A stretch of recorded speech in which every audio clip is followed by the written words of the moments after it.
Buenos días. Quiero que me hagan con el dedo así, los que están recibiendo allá en Zoom, que están recibiendo bien la señal, hagan una señal.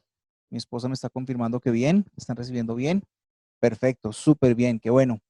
Buenos días, queremos que dejen fija la cámara de Community Medios para que puedan ver al hablante, en este caso yo, que puedan recibir todo el mensaje claramente. Listo, no se distraigan con de pronto alguna otra cámara que esté haciendo ya movimientos, alguna cosa rara ya, listo. Quiero arrancar orando, dándotele gracias, Señor, en el nombre de Jesús, por darme una vez más la oportunidad de predicar tu palabra, Señor. Gracias, Señor, y te pido, Espíritu Santo, que alejes de nosotros toda distracción, Señor, toda preocupación que tengamos en nuestra vida, Señor, la podamos presentar delante tuyo, Señor. Hemos compartido en estos días que tú eres nuestra esperanza, nuestro refugio, nuestro castillo, Señor.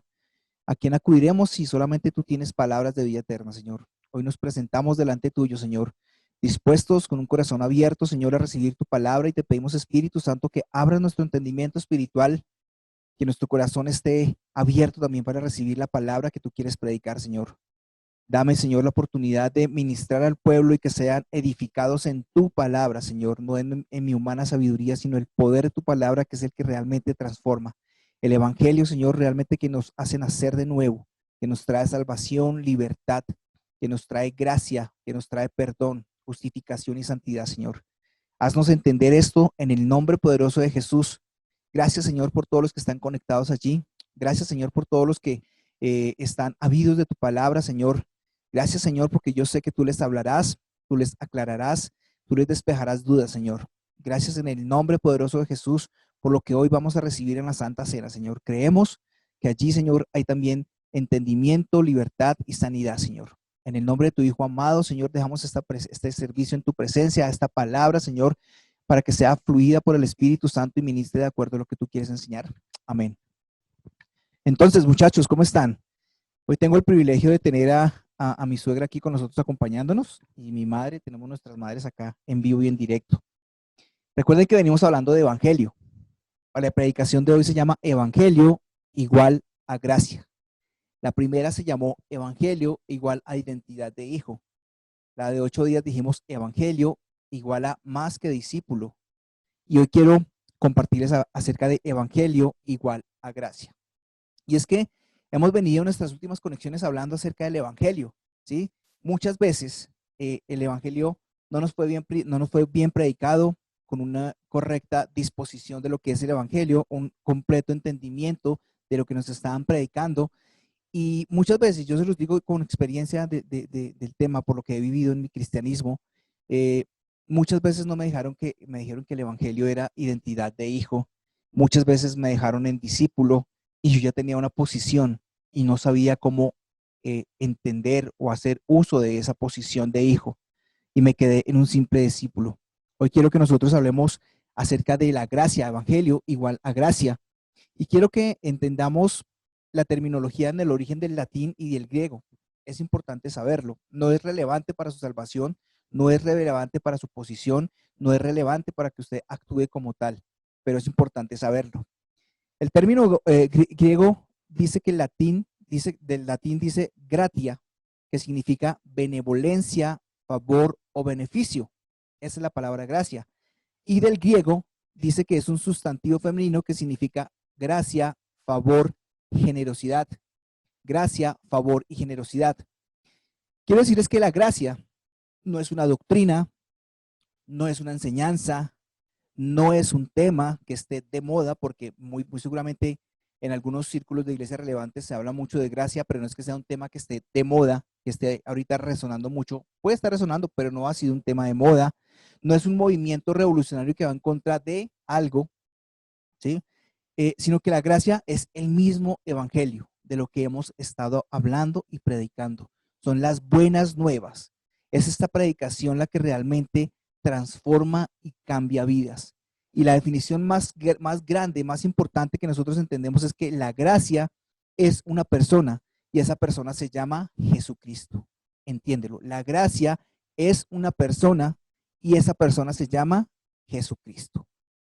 Quiero ser enfático, y yo reitero muchísimo el tema de la gracia en las oraciones, cuando nos compartimos el grupo de base de trabajo, cuando hablamos entre nosotros, que quiero que entiendan, y lo reiteraré, lo repetiré una y otra vez, que la gracia no es la licencia que tú tienes para pecar o que yo tengo para pecar, ni es la excusa para vivir pecando o es la excusa para cometer un error, porque estamos bajo la dispensación de la gracia. Entonces, dejo reiterativamente claro que la gracia no es la licencia o lo que te habilita para cometer pecado, ¿correcto? Quiero leer en Romanos 6:14. Hoy traigo mucha palabra y de varias versiones para tener más luz acerca de lo que es gracia. Romanos 6:14 dice, porque el pecado no se enseñoreará de vosotros, pues no estáis bajo la ley, sino bajo la gracia. Esa es la Reina Valera. Otra traducción de la palabra de Dios dice, porque el pecado ya no gobernará sobre ustedes, porque ya no estamos sujetos. Una dice, ya no estamos bajo la ley, otra dice, ya no estamos sujetos, sino solo al generoso amor de Dios. Aquí la palabra cambió de gracia a amor. En la traducción del lenguaje actual, la TLA, dice, así el pecado ya no tendrá poder. Imagínense lo que está pasando en nuestras vidas cuando empezamos a entender la gracia. Ya no somos, ya el pecado nos enseñorea a nosotros, ya no somos gobernados por el pecado y el pecado ya no tendrá poder sobre nosotros, porque ya no somos esclavos de la ley, ahora están al servicio del amor de Dios. Y estas dos últimas versiones de la amplificada y de la Message, que son en inglés, las traducimos y dice, son poderosas, dice, porque el pecado ya no tendrá dominio sobre ustedes, ya que no están bajo la ley como esclavos, sino bajo la gracia inmerecida, como destinatarios del favor y la misericordia de Dios. Dos palabras importantes acá. Una que es inmerecida. La gracia se toma como un don, un regalo que no merecíamos. Porque yo te hago la pregunta a ti, ¿qué tan bueno fuiste para merecer la gracia de Dios? Y ya sabes que esa gracia es ese amor, esa generosidad, esa bondad de amor hacia ti de parte de Dios. Y la Message dice, el pecado no puede decirte a ti cómo vivir. Siendo esclavos nosotros del pecado, era la que coordinaba nuestra vida y nos guiaba. Esta dice que el pecado ya no puede decirte a ti cómo vivir. Después de todo, ya no vives bajo esta tiranía, esta vieja tiranía. Ahora estás viviendo en la libertad de Dios. Entonces podríamos hacer una conjunción de palabras de traducción de la palabra gracia. Habla de libertad, habla de favor, habla de servicio de amor, habla de generosidad, habla de muchas cosas lo que está operando en tu vida bajo esta nueva dispensación de gracia. ¿Cómo accedes tú a esta gracia? Simple. Acepta a Jesús en tu corazón. Confiésalo como tu Señor y tu Salvador y entras en la gracia. ¿Complicado? Creo que no. Y es el mejor ejemplo que yo he escuchado acerca de la gracia. Una vez escuché a un predicador, uno de mis favoritos de gracia, que decía que es imposible que tú te sumerjas en un río, en un mar o en un océano o en una piscina y no te mojes. Y él decía que asimismo es imposible que tú te sumerjas en la gracia y que no seas transformado. Te lo repito, es imposible que tú te sumerjas en una piscina, en un río, en un mar y no seas mojado. Asimismo, cuando te sumerges en la gracia, cuando tienes una revelación profunda de la gracia, es imposible que tu vida no sea transformada. Entonces yo te reitero, ¿la gracia haría que tú te excuses para ser pecador? Obviamente que no. ¿La gracia te habilita para que tú cometas pecado? Obviamente que no. Porque si esta comparación fuera real, pues la gracia realmente transformaría nuestra manera de vivir, de pensar, de hablar y de actuar. Ahora, ¿qué quiero decir con esto? ¿Que no cometemos error? Claro que cometemos error. Claro que aún estamos batallando en nuestras emociones, nuestras sensaciones, aún tenemos esta alma y este cuerpo. Recuerde que somos un espíritu que tiene un alma y que vive en un cuerpo. Y tu cuerpo está batallando en lo que tú más estás alimentando. ¿Alimentas tu alma o alimentas tu espíritu? ¿Ok? En la medida en que alimentes tu espíritu, entrarás en el mar, en el océano profundo de la gracia y realmente serás transformado para vivir como Dios quiere que tú vivas. La gracia no aprueba el pecado, pero sí proporciona una libertad duradera del pecado. La gracia no habilita, no aprueba tu pecado, pero sí habilita, sí da o proporciona una libertad duradera del pecado. Entendimos en nuestro cristianismo, y esto es como una pregunta, que el pecado era nuestro amo, que tú estabas gobernado bajo el pecado porque estabas gobernado por tus emociones, tu cuerpo hacía todo lo que tus emociones te decían. ¿Lo has entendido o lo entendiste? Hoy quiero que tú lo entiendas. Pues bueno, mientras la ley existía en la dispensación de la ley, eso era lo que nos daba la medida, ¿sí? Ahora la gracia es la que debe reinar en tu vida, porque Jesucristo vino, es la que debe reinar en tu vida. La ley revelaba realmente la esclavitud al pecado, era como la medida de cuánto tú podías o no podías pecar. Ahora la gracia revela tu libertad y tu identidad. La gracia revela tu libertad y tu identidad. ¿Ok? En nuestros estudios en nuestras predicaciones de evangelio, tocamos un versículo que fue Juan 3:16. Ese es clave. Este es clave para entender gracia y para entender evangelio. Dice Juan 3:16, lo que no lo sabemos, que de tal manera amó Dios al mundo, que envió a su Hijo para que muriera por nosotros y nosotros fuéramos salvos y no fuéramos condenados, ¿sí? Literal, no es, estoy parafraseándolo, pero hay dos versiones que yo quiero leer de la traducción amplificada y del Message. Juan 3:16 dice, porque tanto amó Dios y apreció tanto al mundo, en la traducción original del griego dice cosmos, que dio a su único Hijo unigénito para que todo aquel que cree y confía en Él como su Salvador no perezca, sino tenga vida eterna. ¿Cuál es la llave o la clave de tener acceso a la gracia? Confiar en Jesús como tu Salvador. La Message dice, así amó Dios al mundo, dio a su Hijo, a su único Hijo. Esta es la razón para que nadie sea destruido al creer en Él. Cualquiera puede tener una vida completa y duradera. Y aquí habla, es como si estuviera recordándonos un pasaje bíblico que dice que Dios ha venido a darte vida y vida en abundancia. Y parece que estuviera hablando de dos vidas. Acá dice que te da una vida completa y duradera. Y esa vida es una vida terrenal, una vida en esta tierra llena de gracia y una vida abundante en esta tierra. Pero también te habla de otra vida, una vida eterna, una vida duradera que será para siempre al lado de nuestro Padre. Entonces, acá tenemos la mayor manifestación del Evangelio. La mayor manifestación del Evangelio podríamos decir que está en Juan 3:16. ¿Por qué?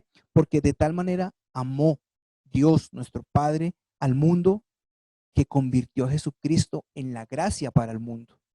Que de tal manera amó el Padre al mundo que se convirtió en gracia para ti. Poderoso este mensaje. No puede haber gracia en tu vida, no puede haber gracia en tu vida si no hay una manifestación poderosa del amor. Y recuerden que la palabra dice que nosotros no fuimos los que amamos primero a Dios, ¿sí? Sino que Dios nos amó primero, Dios nos buscó primero. Entonces, cuando tú entiendes, y hemos hecho mucho énfasis en el amor del Abba Padre, que son pocas las palabras del original que están en la Biblia, pero esa Abba Padre, el Espíritu Santo la dejó ahí por algo. Y Abba, cuando tú estudias Abba, quiere decir Papito Dios, la cercanía de un padre y un hijo que se aman. Papito Dios. Y cuando entendemos ese amor, que la misma palabra nos recuerda que ha sido derramado en nuestros corazones, que es manifiesto por el Espíritu Santo, tienes que entender que no es tu amor. No es tu amor el que está fluyendo, sino es el amor de Dios a través del Espíritu Santo en los diferentes frutos que hemos visto. Entonces, no puede haber gracia en tu vida si no hay manifestaciones poderosas de amor. Sería una hipocresía predicar acerca de la gracia si yo no fluyo en amor en mi casa. Recuerden que nosotros los ministros y todos ustedes, todos, esto se aplica para todos, podemos ser muy buenos cristianos y santos en la iglesia delante de los líderes y las demás personas. Pero eso no quiere decir que usted sea un buen cristiano en su casa. Y esto aplica a los ministros. Yo puedo ser un buen ministro en la iglesia, predico con fuego y con poder porque es la palabra de Dios. pero me comporto igual de santo en mi casa, entonces tú no puedes hablar de gracia si no hay manifestaciones poderosas de amor en tu casa, en tu entorno y pues obviamente también en la iglesia, ¿sí? Y la gracia es llevar a Jesús siempre al primer lugar. Recordar lo que Jesucristo hizo en la cruz del Calvario, ¿sí? Y aunque suene duro, aunque suene controversial, allí fue donde Dios descargó toda la ira hacia la humanidad, hacia el pecado, en Jesús. Y eso te tiene que recordar la cruz donde Jesucristo lo entregó todo por ti y por mí. Allí Él absorbió todo el juicio que tenía para nosotros. Fue absorbido en la cruz del Calvario. Entonces, la gracia es llevar a Jesús a ese lugar, no volverlo a crucificar, pero recordar el primer lugar de Jesucristo en tu vida. Y no solamente el primer lugar, sino que es toda tu vida. Realmente toda tu vida debería ser Jesucristo. ¿Ok? Allí fue donde Él lo hizo. Allí fue donde Él ganó absolutamente todo para ti. Y esto debe reducir en ti la lista de cosas de hacer o no hacer. ¿Sí? Porque vivimos con la lista de cosas de lo que yo debo hacer para ganar, de lo que yo debo hacer para agradar, de lo que yo debo hacer. Pero recuerda que ese primer lugar que yo te digo que pongas a Jesús es lo que Él hizo en la cruz, donde allí ganó todo para ti, para alcanzar, para entender y para agradarle al Padre. Entonces, esa lista que tú tenías de cosas religiosas para poderle agradar al Padre, tienes que llevarla a la cruz y poner a Jesús de primeras. Aquella lista de cosas que tú tenías para alcanzar al Padre, tienes que llevarla a la cruz y poner a Jesús de primeras. Y aquellas cosas que tú tenías para poder entender al Padre, tienes que llevarlas también a la cruz y poner a Jesús de primeras. Entonces, tres cosas importantes que te da la gracia. Agradas al Padre, ya alcanzaste la posición de hijo en los lugares celestiales y ahora tienes entendimiento pleno de lo que Jesús ha hecho en la cruz del Calvario. No podríamos hablar del Evangelio, que es igual a gracia, si no habláramos someramente o por encima algo corto acerca de la ley o el viejo pacto o la vieja dispensación, ¿sí? La Biblia nos ha hablado que está escrita de Génesis a Apocalipsis y ha sufrido varias dispensaciones. En este tiempo estamos viviendo una dispensación que se llama dispensación de la gracia. Y anteriormente, antes de Jesucristo, vivíamos la dispensación de la ley. Es importante tocar algunos temas. Quiero que revisemos en Juan 1:17. Juan 1:17. Los espero a los que toman nota, los espero a los que buscan en la Biblia. Juan 1:17. Dice, pues la ley por medio de Moisés fue dada. ¿Sí? La ley fue por medio de Moisés dada. Aquí está haciendo énfasis en los 10 mandamientos. Pero recordemos que la ley no solamente fueron los 10 mandamientos, ¿sí? Habían 365, si no estoy mal, mandamientos que el pueblo de Israel debería cumplir, pero que si se fallaba en uno de ellos, en solo uno, se transgredía con toda la ley. Es decir, era imposible cumplir los 365 mandamientos o leyes que habían para el pueblo de Israel. Dentro de ellos corroboramos el dato de los 365 para ser más enfático, más certero, no quiero errar en eso. Pero eran muchísimas, no eran solamente los 10 mandamientos, había muchísimas leyes que debían cumplir, muchísimas normas que debían cumplir. Pero acá dice, pues la ley por medio de Moisés fue dada, pero la gracia y la verdad vinieron por medio de Jesucristo. Cuando hablamos de que la ley fue dada a Moisés, hablamos de distanciamiento, no hablamos de cercanía, porque le fue dada fue a Moisés para que él se la transmitiera al pueblo. No había una cercanía con Dios, ¿sí? La ley fue dada a Moisés, habla de distanciamiento. La gracia y la verdad fueron engendradas en Jesucristo. Esto habla de cercanía. Habla de cercanía porque Él vino por nosotros, por ti y por mí, ¿sí? Ahora podemos por Él tener un acceso al Padre. Habla de cercanía. La gracia quitó la rigurosidad de la ley. La gracia quitó la rigurosidad de la ley, ¿ok? Que representaba el estado de condenación de la humanidad. Jesucristo reveló la gracia y la verdad. Y junto con la gracia y la verdad también reveló tu identidad, tu diseño en forma humana. ¿Por qué? Porque Él se hizo carne igual que tú y yo. La gracia se hizo carne y reveló tu identidad, tu humanidad y tu posición. La ley mantuvo al hombre alejado de Dios.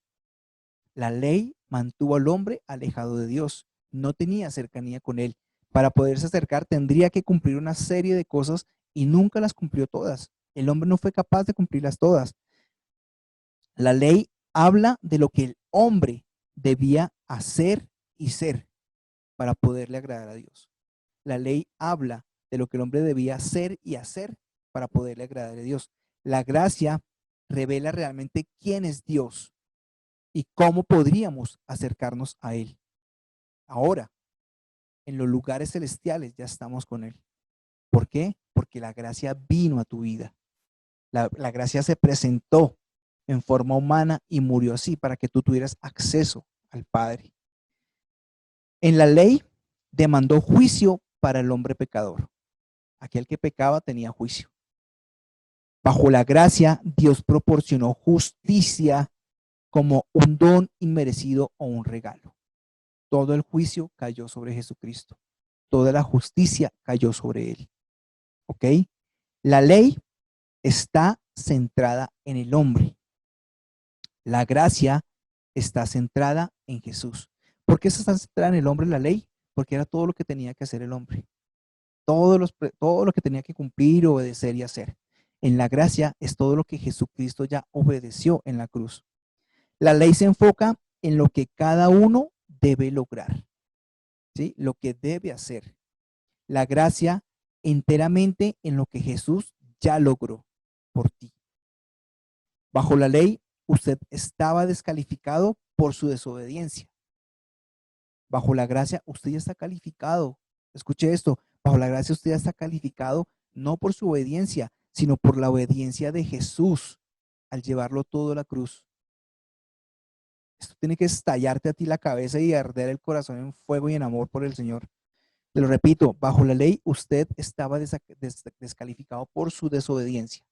Bajo la gracia, usted ya está calificado por obediencia de Jesús al entregar su vida en la cruz.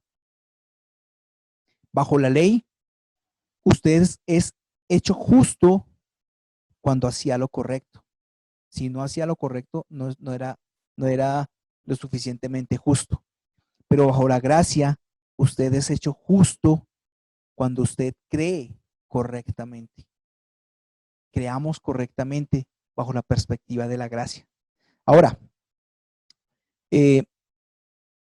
creyentes, ustedes, yo que llevamos muchos años en el Evangelio, dice uno, ustedes han leído versículos, han leído Biblia, y les hago una pregunta. Les hago una pregunta acerca de esto. ¿No se han cuestionado ustedes? ¿No han tenido dudas o cuestionamientos acerca de lo que ustedes leen en la palabra? Porque si hay algo que he entendido para estos tiempos es que la Biblia debe generar en nosotros inquietud, ¿sí? Preguntas, ¿sí? No comer entero. Si en algún momento usted la Biblia, lo que ha leído o escuchado, le han predicado, no ha generado en usted alguna inquietud, pues créame que usted ha sido bien adoctrinado. Y esto puede ser dañino para nosotros. ¿Por qué bien adoctrinados? Porque puede ser que un tercero nos esté enseñando de la manera correcta o nos esté tergiversando una verdad poderosa. Y esto ha pasado con la gracia. Que por mucho tiempo la gracia no ha sido predicada de la manera correcta y ha sido tergiversada. Y a mí me pasó. Uno predica, obviamente, lo que el Espíritu Santo habla, pero también a veces uno predica desde su posición de lo que ha pasado, ¿sí? Para que de pronto no pase con otras personas o poder edificar desde otra posición. La mejor predicación es la palabra, obviamente, pero hay experiencias que ayudan a edificar vidas.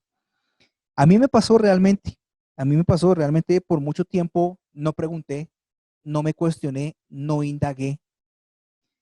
Y en el tema de ley y gracia, pues lo que me enseñaron, con eso me quedé. Y en esta nueva etapa de mi vida de cristiano, en la que vivo como una libertad de ser cristiano, empecé a preguntarme muchas cosas. Y una de las cosas que yo me pregunté cuando empiezo a indagar sobre la ley y sobre la gracia es, ¿por qué carajos Dios envía entonces la ley? Si era tan complicada, si no se podía cumplir, pues bueno, Dios es un Dios de propósitos y uno de los propósitos es que la ley se diseñó para poner en evidencia realmente tu debilidad y mi debilidad. Eso fue una cosa que quedó clarísima para mí, que no podíamos cumplir con la ley.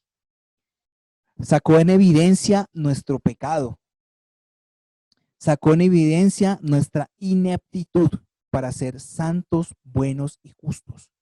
Porque dice la palabra que la ley es santa, buena y justa, pero la ley no te hacía a ti ni santo, ni bueno, ni justo. Es como, suena como chistoso, como feo, como, no sé cómo interpretarlo. Es como si Dios te estuviera arrinconando, pero para llevarte a una dependencia de Jesús, del que sí podría cumplir toda la ley. ¿Por qué la ley también? Para revelarnos del pecado. Y lo más importante, para que nosotros reconociéramos que necesitábamos de un Salvador que pudiera cumplir por nosotros absolutamente todo para poder acercarnos al Padre. Ese fue Jesucristo. Ese fue Jesucristo. Cumplió todo en la cruz del Calvario. Ahora tienes acceso al trono de la gracia.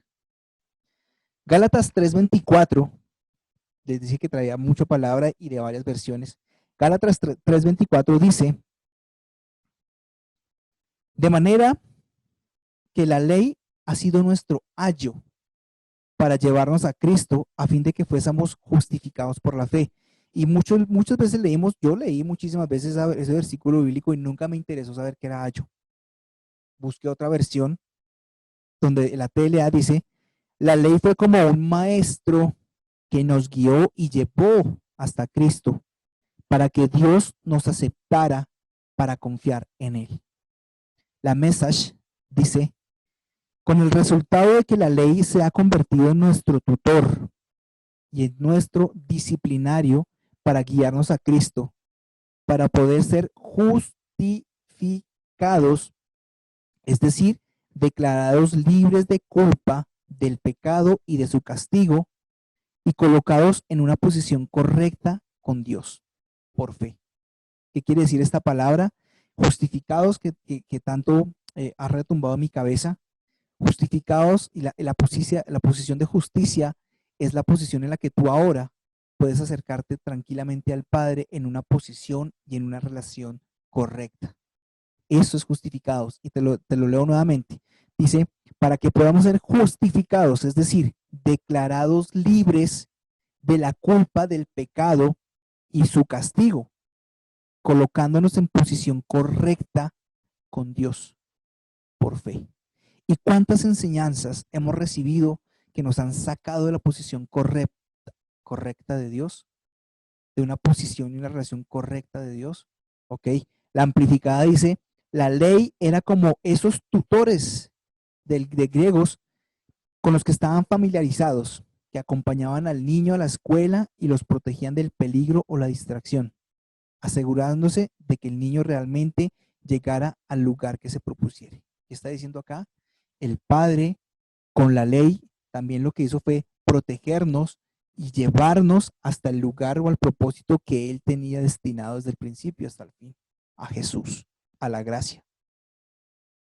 Y es que en muchas ocasiones realmente hemos recibido frases, enseñanzas, predicaciones que pueden sonar muy obvias o palabras que nosotros decimos, pues eso es claro o es obvio, y por muchos años nuestro cristianismo se familiarizó de tal manera con palabras claves como gracia, o sea, se familiarizó a tal manera que no se preocupó de indagar o no nos preocupamos de ir más allá.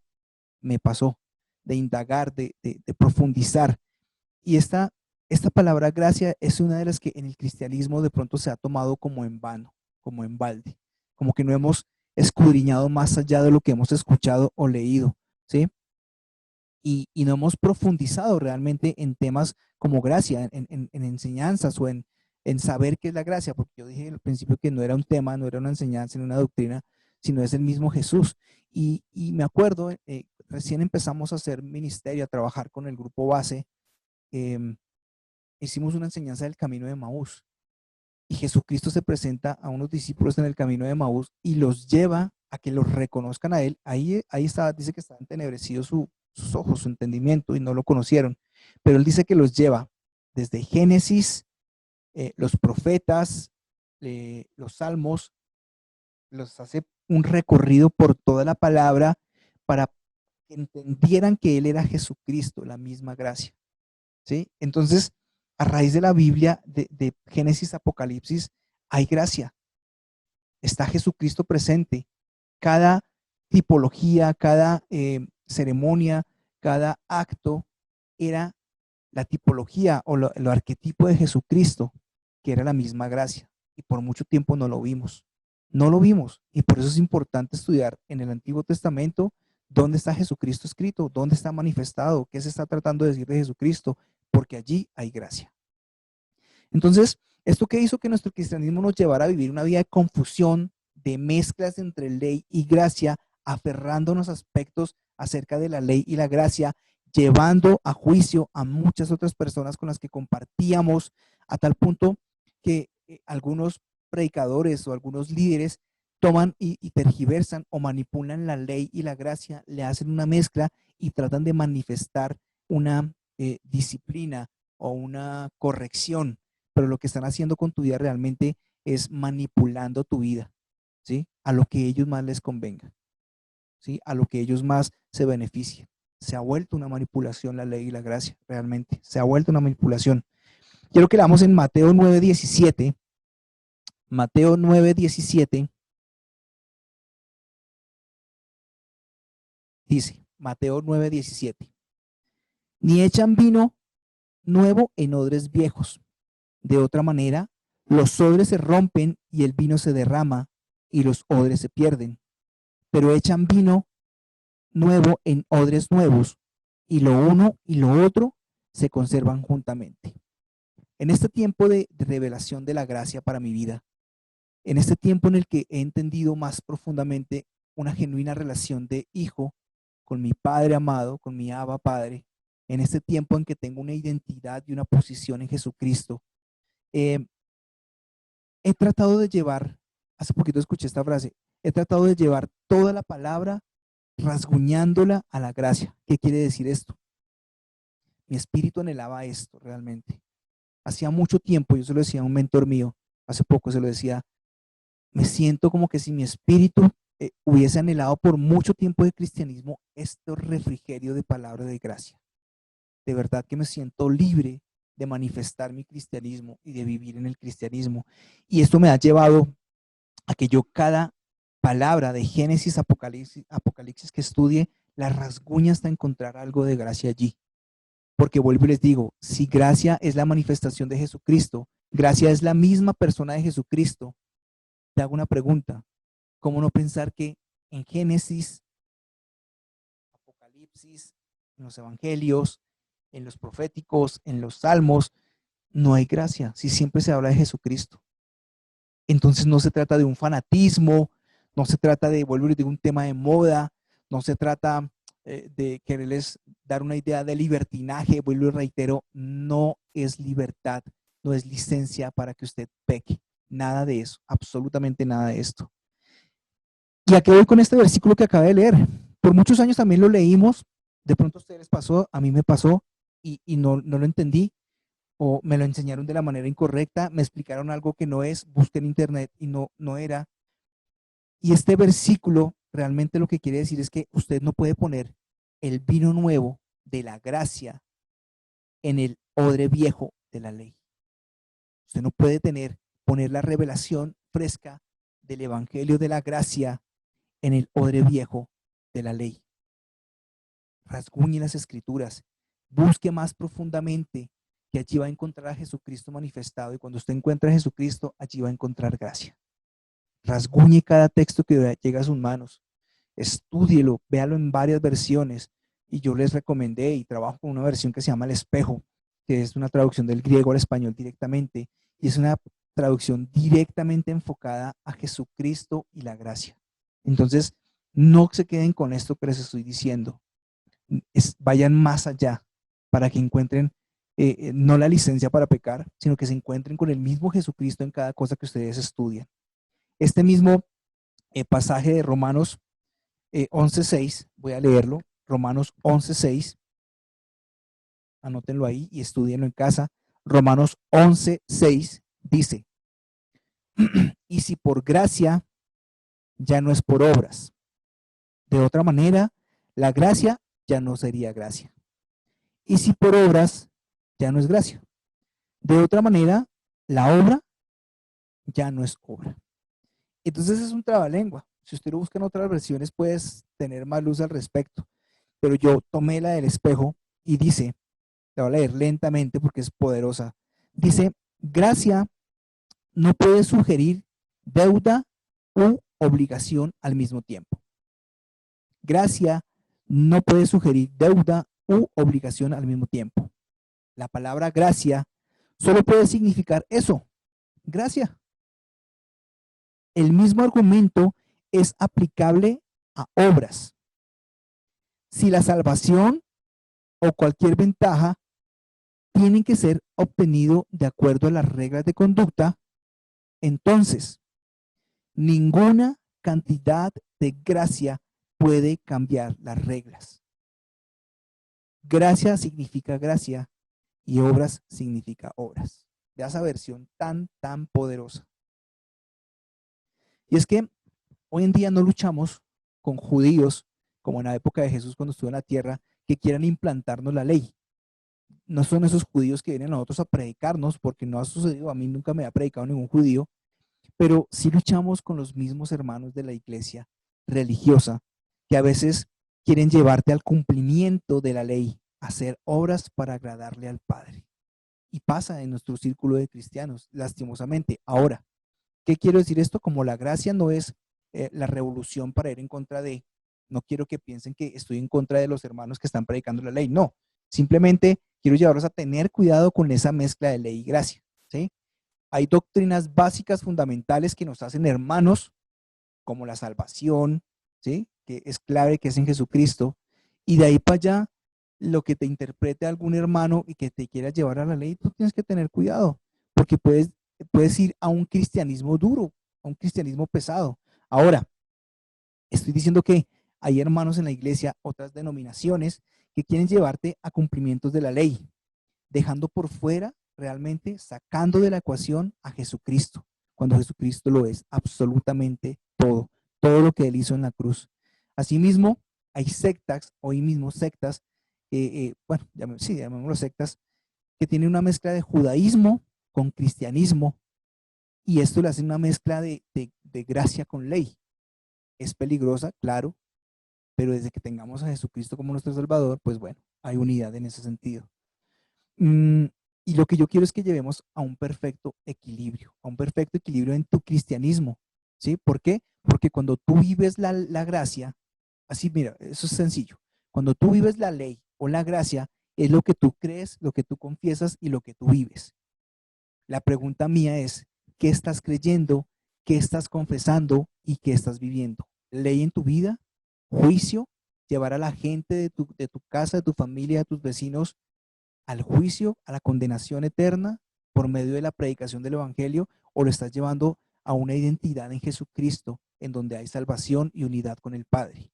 Pues bueno, hablando de gracia, tú no puedes hablar de gracia si no tienes entendimiento, revelación, pero aún más poderoso, si tú no practicas gracia. Lo dije arriba cuando empezamos. Si tú hablas de gracia, tienes que fluir en amor. Y acá es, si tú hablas de gracia, tienes que tener entendimiento, revelación, pero tienes que practicar esa gracia. Ten cuidado con enseñanzas, les he dicho, que lo que quieren es llevarte como a dependencia de la ley, donde tú eres el centro. ¿Qué pasa con estas predicaciones? Estas te colocan a ti como el foco principal, ¿sí? Usted como el pecador, usted como aquel que no está obedeciendo de la manera correcta, usted como aquel que no está dando frutos, usted como aquel que no es un buen discípulo, usted como aquel que debe hacer lo correcto y llevar un cristianismo de la manera que ellos quieren. Y hace que tu cristianismo se vuelva pesado, que se vuelva trabajo, que se vuelva una carga, como si tú no tuvieras entendimiento y revelación y no se hubiera manifestado la gracia a tu vida. ¿Qué pasa con estas predicaciones? Nos muestran incapaces, ¿sí? Nos muestran que somos totalmente incorrectos. cuánto nos falta para alcanzar algo, cuán equivocados nosotros estamos. Cuidado con estas enseñanzas que pueden estar lastimando tu cristianismo y te pueden estar poniendo una carga, ¿sí? Por último, uniendo todo esto que hemos enseñado hoy, y vamos a seguir hablando de gracia porque el tema es bastante por hablar. Esto es un abrebocas acerca de la gracia, en un contexto de la ley versus la gracia, pero vamos a seguir profundizando. Yo siempre les pregunto, ¿qué tú entiendes como ser cristiano? Y algunos me dirían, pues creer en Cristo. Ok, sí. Otros me dirían seguir a Cristo. Sí, también. Otros me dirían ser un buen discípulo. Bueno, también. Todas esas definiciones son bonitas. Pero en este tiempo yo les quiero dejar una definición que para mí ha sido relevante e importante y ponerla en práctica. Y es que la mejor definición de cristianismo es que ahora Cristo vive en ti, en cada uno de nosotros. Y la vida que Dios le agrada es la que Él quiere vivir a través de Jesucristo en tu vida. Permíteselo vivir. Vuelvo y le repito, Cristo vive ahora en ti. Ahora Dios quiere vivir una vida agradable, perfecta y buena para ti a través de Jesucristo. Se lo resumo. Deje que Cristo viva su cristianismo en usted. No es usted, es Jesucristo en usted. Mucha gente dice que he escuchado términos de ser cristiano, que ser cristiano es difícil, que ser cristiano es complicado. Y realmente, si usted no tiene revelación de la gracia, sí va a ser complicado ser cristiano, porque usted vivirá su cristianismo desde su foco, desde lo que usted hace, desde lo que usted pretende, piensa o quiere hacer, y no desde que Jesucristo ya vive en usted y quiere vivir la vida que Dios le agrada. Permita que por medio de Jesucristo Dios viva la vida que le agrada para usted. ¿Es claro ahí? Espero esta última definición sea clara para usted. Y quiero terminar orando por entendimiento en esta palabra de gracia. Yo te doy gracias, Señor, por una vez más darme el privilegio de compartir tu palabra, el evangelio de la gracia. Gracias por la revelación que tú has traído, Señor, por medio de tu Espíritu Santo a mi vida, para tener entendimiento pleno de qué es la gracia, Señor. Gracias porque yo no predico la gracia para excusar mi pecado. Yo no predico la gracia para ponerme detrás de una fachada y poder cometer errores, sino predico la gracia porque allí fue donde yo encontré a Jesucristo realmente. Allí encontré la vida, encontré la libertad de vivir un genuino cristianismo, Padre. Gracias, Señor, por esta nueva revelación poderosa que has traído a mi vida y gracias por permitirme llevarla a otros. Bendigo a cada uno de los que están allí y te pido, Espíritu Santo, que abres su entendimiento espiritual, que ellos sean inquietados a seguir regando esta palabra que ha sido sembrada en un buen terreno en sus corazones, para que den el fruto que tú estás esperando, Señor. No el fruto que el mundo quiere, no el fruto que el mundo demanda, sino el fruto que tú realmente esperas de cada uno de nosotros. Yo te pido, Espíritu Santo, que esta revelación de la gracia sea realmente fortaleciendo la vida de cada persona en su casa, de su familia, Señor. Que no solamente hablemos de gracia, que no solamente leamos y tengamos un conocimiento de gracia, sino que seamos manifestando la gracia en cada cosa de nuestra vida, Señor. En el nombre poderoso de Jesús, Señor, yo creo que esta palabra dará un fruto, Señor, sobreabundante en cada vida de los que están escuchándola, Señor. Esperamos que por los medios que la publiquemos también podamos tocar la vida de otros para transformar su vida, Señor, para que se alejen del pecado, pero también aquellos creyentes que han sido lastimados puedan encontrar pasión, amor, benevolencia, perdón, y sea restaurada su vida, Señor, su cristianismo, Padre poderoso. Enséñanos a dejar, Señor, a menguar y que tú crezcas cada vez más. Enséñanos, Padre poderoso, cómo hacer para que tú vivas la vida que Dios quiere vivir en nosotros a través de Jesucristo. En el nombre poderoso de Jesucristo, yo te doy gracias por este día, Señor. Creo que viene una semana bendecida, Padre poderoso, de revelación de tu palabra primero, Señor. Porque en la medida que avanzamos espiritualmente, las cosas naturales van alineándose, Señor. En el nombre poderoso de Jesucristo, creo que viene una semana llena de prosperidad, de abundancia, de puertas abiertas, Señor, de dineros, de de trabajos, de aumentos de sueldo, de propuestas de negocios, de grandes proyectos materializándose, Señor, puertas abiertas porque el mejor negocio viene. En el nombre de Jesús, creo que viene una semana bendecida para cada uno de nuestros familiares, esposa, hijos, suegras, primos, y nos da la oportunidad de compartir el evangelio de la gracia a aquel que lo está necesitando. En el nombre de Jesús damos gracias. Amén.